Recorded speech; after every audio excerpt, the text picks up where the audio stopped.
right, we are going to start making something called shaljam, or they might call it mutton shaljam, which is basically turnips and some mutton, basically goat meat. And so what we're going to do is we're going to take one of these turnips here, and we are going to just simply peel them, okay? Just going to peel all around it, just like that, okay? And we're going to do all around, all right? Very easy to peel, nothing too difficult. You can use a knife. If you don't want to use a knife, there are other things out there, but because turnips are pretty hard, you might want to stick to a knife, all right? It takes a bit of practice if you're new. It's kind of like working with a potato, and I think that would be something you can consider. All right, let's get this guy out of the way, and just this part here, the two ends. Okay. Now that we got rid of that, we're just gonna cut it in half. All right. They're a little bit harder than potatoes, but you could just make kind of like slices. We're gonna make slices here. Don't have to be too thin. It all depends on how much smaller you want to make it.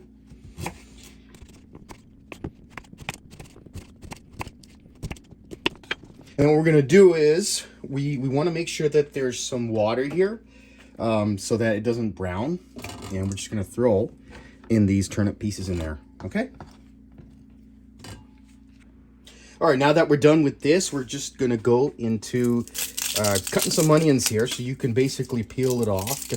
Get all that out of there. You want to peel it. If you have to use a knife, you can, but try not to take too much out of it, because you're gonna slice way too much. And you can use your fingers if you can. If you don't want to use your fingers, that's okay. Now the secret to this, because I know a lot of people, unfortunately, they do cry when it comes to cutting onions, but it just takes a little bit of patience to peel all of its skin off. And the secret is that you don't want to cut the ends right away, okay? So we're just gonna peel it completely. A lot of people love to cut this part. Don't do that right away, okay? This is one of the chef's secrets out there. They don't like doing that. Let's peel this. So we've gotten rid of that. All right, now that we're done peeling the onions, we're just gonna cut from the end to the ends here, okay? The roots and end, all right? So we're gonna cut like this, and then we're gonna place it down. Now we can actually cut that part out, like the end part, okay? The two ends, if you want, okay? And then I'm just gonna do this slowly. I'm not gonna do it very quickly. You wanna keep your fingers just like this, okay? If you're not too familiar with cutting onions too much. And this way it gives you kind of a motion, right? But we're just gonna take it very slowly, and we're just gonna make these slices, okay? Just like that. And you can always slice like this. And this is the best part about slicing it this way, is that with your fingers, you can make a whole bunch, okay? All right, so now that we've sliced and diced the onions here, if there's any really big pieces, you can always just, make a quick slice. But I just love the fact that you can just easily open them and go from there. So now, the other thing is, I just want to let you know, I didn't have any tomatoes. I should have bought some tomatoes, but I didn't. Well, what I've done is I've actually have some frozen tomatoes.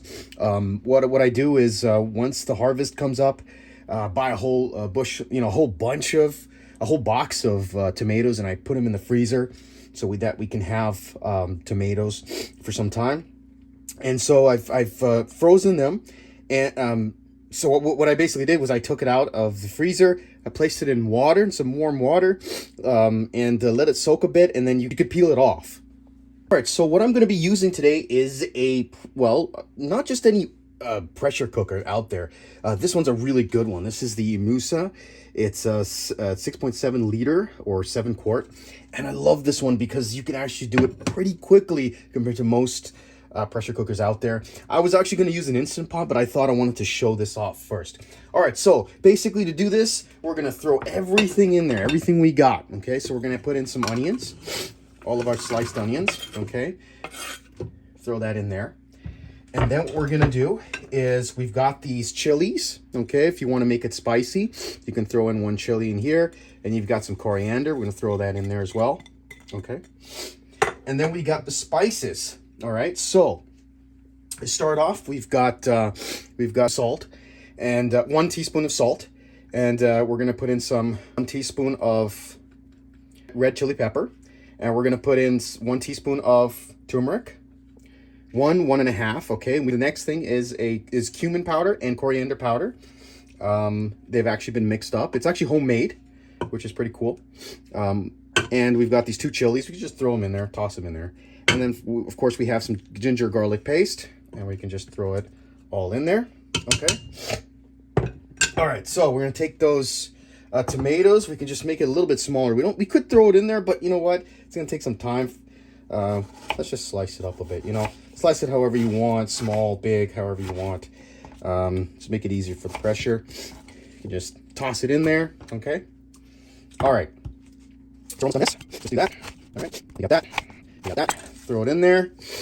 All right. So I've got 1 pound of mutton. So we're just gonna toss it in there. Okay. And then before we actually close it, we actually need some water. So we're gonna put in about 1.5 cups. It's a small cup, which is good enough. Okay. About 1.5. Which is good enough. Give it a bit of a shake. And then what we're going to do is we're going to tighten this pressure up. Okay. Seal it. And we'll get back to you. So basically, once you have the pressure cooker on high heat, so you want to make sure it's high heat, you're going to wait till the whistle turns on, and then you're going to count 6 minutes, and that's when you're going to turn off the heat.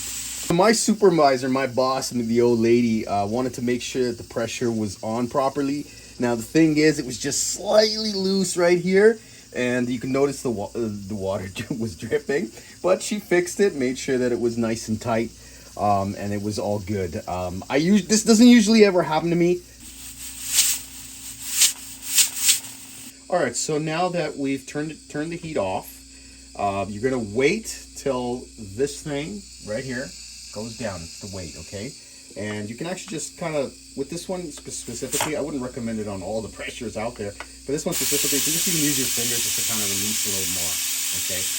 If you're too scared of it, you can kind of use a spatula to do that, but you can do a kind of a quick release here. Okay, now that the lid's off, now I'm going to start sauteing it, okay? We haven't added oil yet. That's going to be a little bit after, so we're just going to let some of the water dry up. All right, just as the water is about to dry up, we're going to put in just about 2. Hold on 1 second. This thing is... Come on, it was opened. All right, so now we're just going to put about 2 spoons, okay, of the spatula. And we're going to put 2 spoons of oil in there.